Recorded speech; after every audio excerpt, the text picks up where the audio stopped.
काँग्रेसचे प्रदेशाध्यक्ष हर्षवर्धन सपकाळ हे आज हजर नाहीये.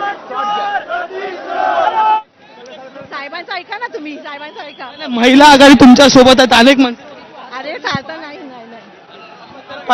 चालता नाही बोलताय तसं.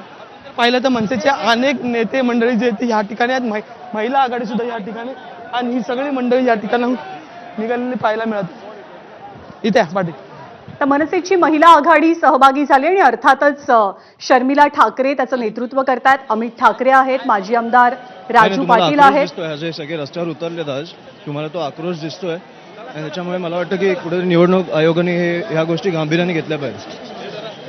आपण जर पाहिलं तर मोठ्या संख्येने गर्दीची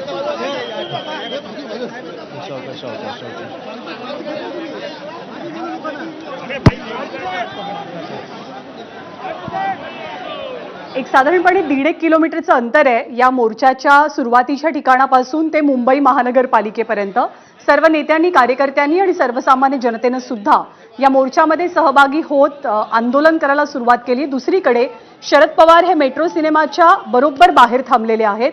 लवकरात लवकर दुरुस्ती व्हावी अशी मागणी या मोर्चाच्या माध्यमातून होते. आणि त्यातच जर आपण बघितलं तर राज ठाकरे आणि उद्धव ठाकरे